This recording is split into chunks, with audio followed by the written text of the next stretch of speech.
Hey Eurovoxx viewers, Andy back again, and she wanted us to save her in Kiev, and she saved us with her amazing performance of In Too Deep. We're here with Tijana Bogićević.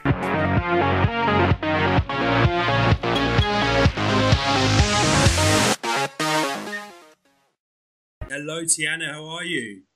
Hi, Andy. I'm good. I'm good. How are you? Very well, thank you, and I hope I said your name right because I've been practicing. Yeah, you did. You did. Actually, you did. Oh, that's good. I've seen some other interviews with you, and I think people just introduce you as Tijana because they're a little bit scared. Look, I think that we should have ditched my last name for Eurovision anyway, because it's like, it's too complicated. Well, you're looking amazing. Now we met you in Kiev and we had a great time with you on the red carpet because you looked amazing on the red carpet. And also we managed to get a little interview with you at the press centre as well, which we loved, and we had a lot of feedback from people about that interview, Okay. especially about your scary cat. I don't know Yeah, if you yeah. Oh my remember. God, that cat. Yeah. But we are very excited because this week you released your new song, which I'm going to try the Serbian again. Tiemaš, no, Tiemaš pravo? Bravo. Pravo. Tiemaš pravo. Yeah. Yeah, the song is Timoš pravo, which means you have the right. Like, because I'm kind of like saying everything that he has right to, but one thing he doesn't have right to, and that's to say he still loves me. It's one of those, I feel like everybody can relate to that song. I'm sorry, I need to like do my songs in English as well. It's just that Serbian language is so descriptive, as I would say it. Can you say, is that a word? Yeah, Descriptive. yeah, yeah. So yeah, so it's you can kind of describe all the. I feel like my songs in Serbian would be something like Adele's song in English. It's Okay. those love songs, like deep love songs, where you're just kind of whatever. Even if you're happy in your relationship, you kind of can relate to that because it's like you definitely lived whatever she's singing. You lived it at least once. And that's something with this song where everybody, not everybody, but most of the people have that one person that kind of they all their life they feel attached to, but it's kind of something we are in each other's lives, like telepathically, not really physically, because it's not good for us, but we still love each other. So it is one of those like deep, emotional songs. And it's a bit rockier as well, actually. Well, that's kind of what I really sing anyway. I feel like I'm more of a Pink pop music. Like Pink is still not really rock. Yeah. She's more of a pop singer, but rock, like rock and roll pop singer. Like Tina Turner, she's a rock and roll pop, like thing where it's like still great, like melodies with the live instruments, and that's something that I really love to do. So this Eurovision song actually is something different than what I was doing, in Serbian. Yeah, so obviously for some people around Europe, Eurovision would have been their first chance to see you and hear of you. So Yeah. is this song more of what they should expect from you now for your new followers? Well, yeah, I mean, I'm definitely trying to not only be limited to like, okay, live instruments and some like rock sound, but they can definitely expect from me big songs that have, a range that you sing, because I'm more of that like a power singer, I love We to know, we know. sing it out, I'm not really like laid back as it kind of looks like I am in Too Deep, where but it's just because it's like different kind of music. So yeah, people can definitely expect from me, powerful songs with, lyrics that are not just whatever lyrics that mean something. And hopefully I will do it in English so, everybody can understand. We hope so. We hope so. We're waiting for the English version. Now, the video actually is a beautiful video as well. And now I want to know where it's shot because I want to go there because it looks very nice, relaxing, and peaceful. Yeah, so that place is actually because we didn't have a real plan of what we want to do. I just came from America. I told my friend and my like long time like uh, person that I'm like always turning to when it comes to like creative stuff. And like Branko actually, who was like, you know, co-directing with me. I mean, I was co-directing with him. We just did it together.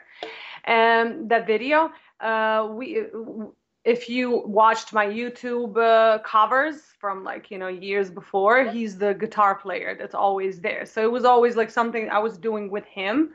And we didn't really have a plan. I actually wanted to go to Montenegro and shoot the video at the seaside, like on some just desert beach. And also like the idea was me and the guy, and like no connection, and just in the end a hug and whatever. So it was kind of the same, you know, what we like idea what we want to do. But then I just kind of like, it was the first time in my life that I went somewhere with, I didn't book any accommodation in Montenegro. I just got into my car and drove to Trebinje, which is in Herzegovina, which is actually like, it's like very near, you know, like 30 minutes to Montenegro seaside. So it's like everything is very near. But Branko is from Trebinje in Herzegovina, and he was already there. So he's like, okay, come here and then we'll figure it out. And I just had that one night, like booked some accommodation. I went like online there and thinking we're going to the seaside the next day. And that didn't happen because he said, oh, I have a friend. He's got this like great house. Just go to like Airbnb and type in like Baba Mara's place. It's like his grandmother, Baba Mara. Name of Baba is Mara. Like he's renting it on Airbnb because he's like that guy, Boško, who is the owner of that like house in the middle of nowhere, is an artist. So whatever, he was like all over the world, and he just decided that he doesn't want to do it anymore, and he just went like build it up and made like heaven on earth in Trebinje and just moved there. And it's like everything is just so great about that place, because that little thing that is actually, it's like a lake pool. It's not even a pool. I mean, it's just something. Yeah, right. It's like all natural. So all the rain from that mountain comes down to that. So it's like filled from rainwater. It's not even filled with, it's just everything about it is like, oh my God, I'm not that, you know, like I'm not like, when they were talking about it, I'm like, I wouldn't even think about that. Like, you're really like caring about the environment. You know, you're like all in your like art and life. And I'm like, I really wanted to get to that place where that is all that matters, you know, just to be peaceful and just, you know, care about our earth, you know. So it was just like, when I went there, it was so beautiful. I'm like, we have so many scenes to shoot here, you know, it was so perfect. So you had a lot of input into the video then, and how it was going to work, or was that kind of decided for you? Yeah, I mean, we just went there and figured what scenes we want to, what scene we want to shoot. Because my whole idea for that video was that I can't really make it a love interest video, because the song doesn't talk about that. It talks about how you're not, you know, together. So we couldn't be together. So all I had, but I just wanted, I kind of like remember that Kate Bush and Peter Gabriel, right? Oh, wow, yeah. Video, Don't Give Up. Is that the video? Yeah, where they're just in a hug. The whole Yeah, right? That's the one where they're just in a hug. And I remember all my life thinking how that video is so awesome, because it's just, you know, like, I got you, something like that, you know?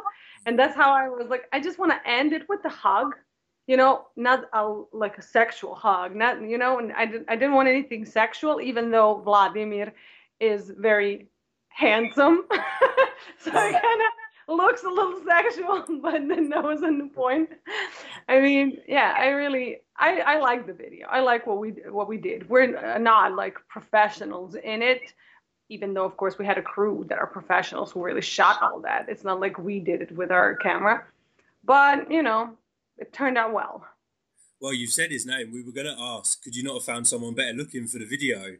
But I'm sure a lot of people want to know who Vladimir is. Vladimir is actually from Montenegro, but he lives in Novi Sad. So I live in Novi Sad, which is a city near Belgrade. It's completely north, and Montenegro is obviously south. So he's a fitness trainer, and he he's a friend for a long time. I've known him for a long time. He was training me as well. And then I remember when I really wanted to do this video, I'm like, so we're gonna do it in Montenegro. Should I just now bring a model from Serbia? You know, you need to like logistically organize so many things if you need to bring people there. And then I'm like, oh, Vlada is probably, maybe it's summer. He's probably, you know, going home.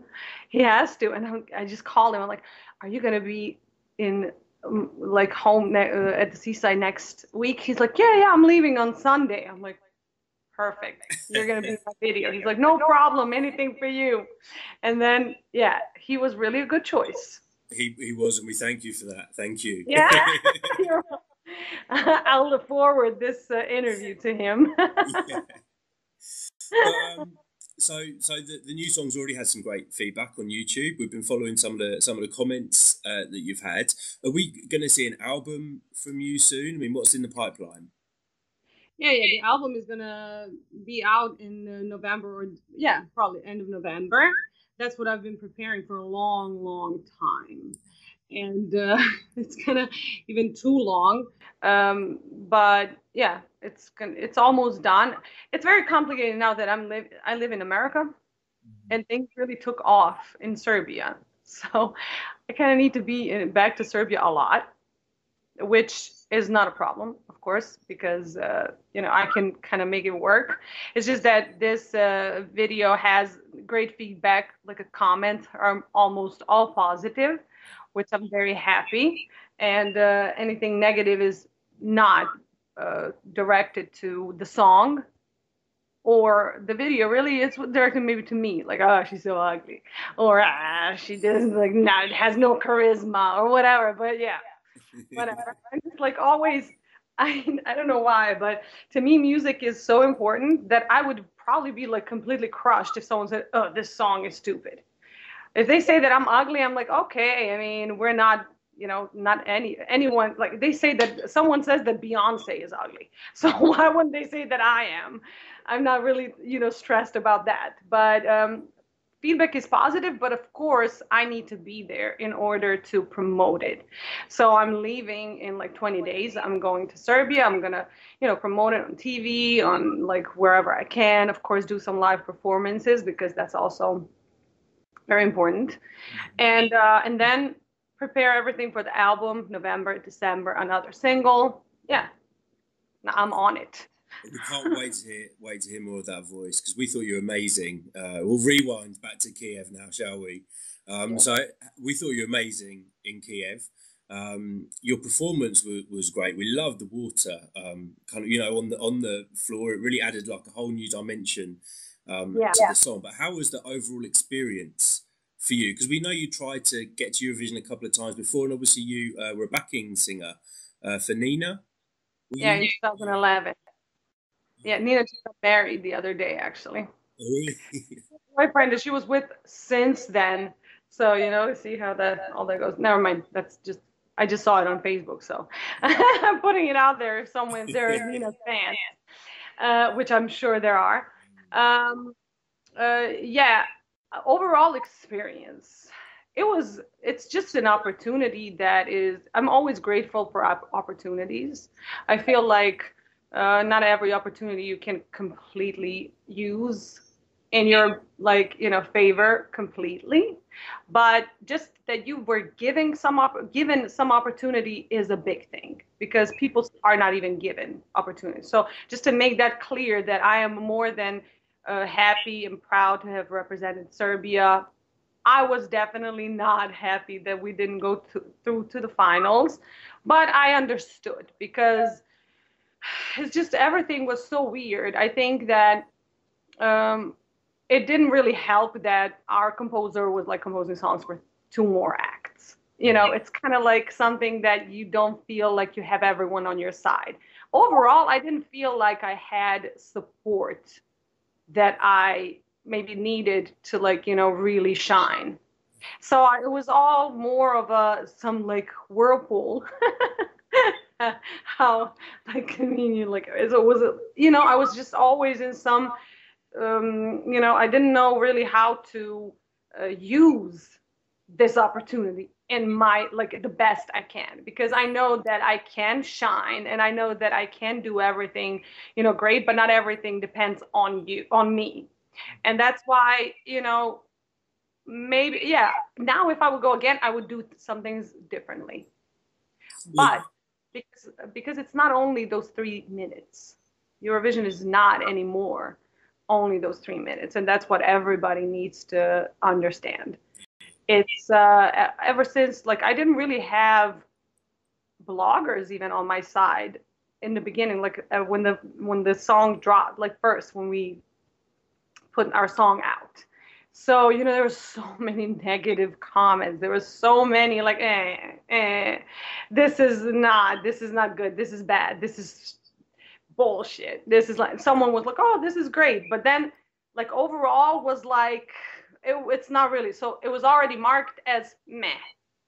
And then you need to kind of fight against that to be, because there is definitely some responsibility that even bloggers and the media who is covering Eurovision, like from beginning to the end, have to take about how someone is being, you know, accepted by Eurovision fans. You know, it's kind of like I just felt like I need to prove that I can sing to begin with. And then I need to prove that I'm not boring, that I need to prove that I'm not like, it's like I'm just to get into something with already some bad, like that you need to prove something. It was the first time in my life, because in Serbia, I'm a singer. So that's how I was always present, you know, that's what people know about me. Like, I'm a great singer. It wasn't like, oh, she looks good. It was more, she's a great singer. Where in Eurovision, people were trying to put me in some like, oh, she's a little hottie or whatever. Like, oh, look at her with her hair. Like, you're so cute. Oh, and like singing, not so much. Oh my God, that was first time in my life to like roles completely changed.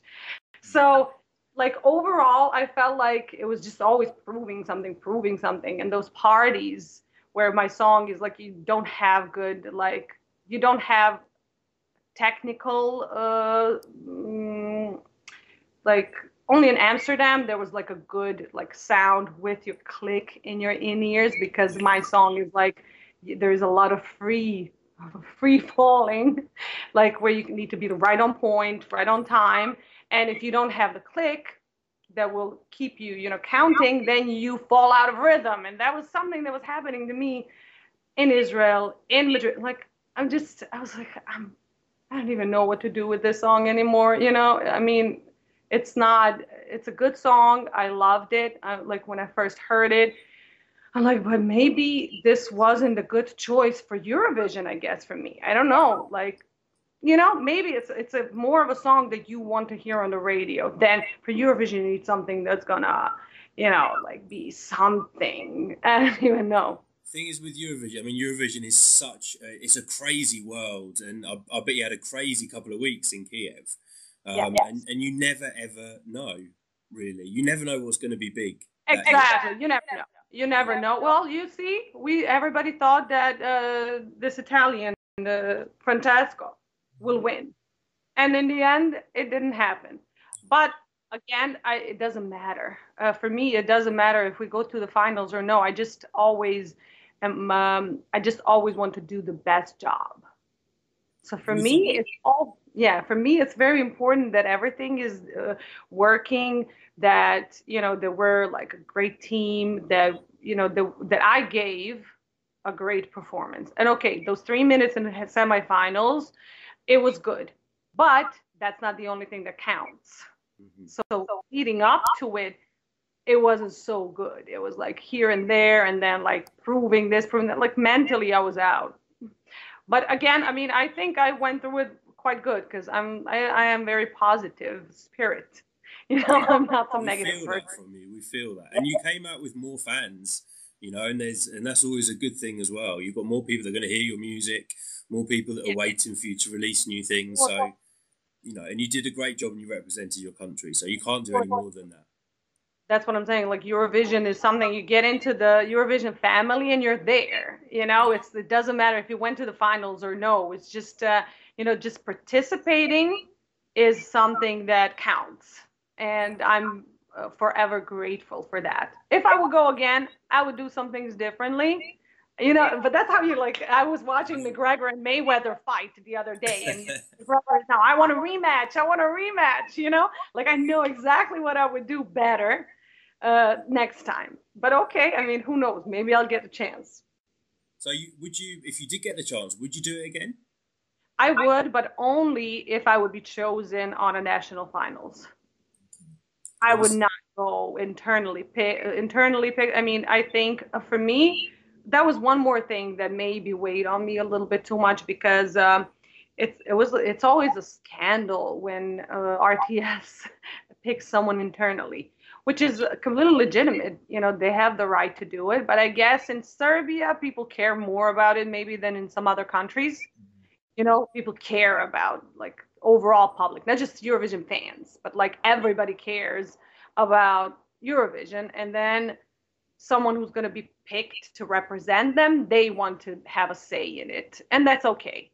So I also didn't have that support a lot from people because, someone is like, oh, we don't even know her, then like this and that, and like whatever was a problem. So I would go again if I participate in the festival with the song that people pick, and then I go. If not, not. Well, we'll keep our fingers crossed. Obviously, RTS have been selecting internally for a few years now, and there are a lot of fans that hope for the return of a national selection. What country? I didn't hear. Serbia, the TV station, have been selecting internally. I think that they will. I don't even know. I didn't talk to anyone about it, but I think that they should at least bring back some kind of people voting. At least like before, like to pick from few songs, or to pick someone who's gonna go and then like pick an artist and then at least have people pick a song. Kind of like do some kind of people are involved thing. I think that that's the way to go, honestly. And sing in Serbian. In Kiev though, did you make sure that you had fun while you were there, or was it just work all the time? It was mostly work because it's completely different when you're a backing vocal. In 2011, and it was in Germany, so it was in Düsseldorf, and I remember Bane Katic, he was hosting all of the press conferences. Do you remember Bane, maybe? No, he is a host, but he's Serbian. So I remember we were like, had all the insider information. We were here, we were there, we had all access to anywhere we wanted. So it was just, but I was a backing vocal, so my responsibilities were not press conferences, this, that, like all the time, so I had more fun in 2011. This time it was more work. And also, I don't know, in Kiev, it wasn't that atmosphere like it was back in Düsseldorf. It was definitely a little bit more of a, like politically probably. We have nothing to do with it, but it was definitely more security, more, that kind of vibe of, it wasn't like a completely Eurovision vibe as it would be maybe somewhere else, which is understood. I mean, I'm not complaining. I didn't feel unsafe or I didn't feel weird, but I just felt like, but there were, I don't know, like there were in Düsseldorf. Were you even covering Eurovision in Düsseldorf in 2011? You were? No. You're like, oh, you're a rookie. A newbie. Yeah, it was more parties, more fun. It was just all fun. So I guess, it depends also where is Eurovision, I don't know, in Sweden, maybe because they care about Eurovision so much, maybe they're throwing the best parties. I don't know, right? Well, that's it. When Sweden next win, you need to go the following year and you'll experience a proper Eurovision atmosphere. I need to get on board with some press people so I can just go, have my I'm not participating anymore, being on the other side.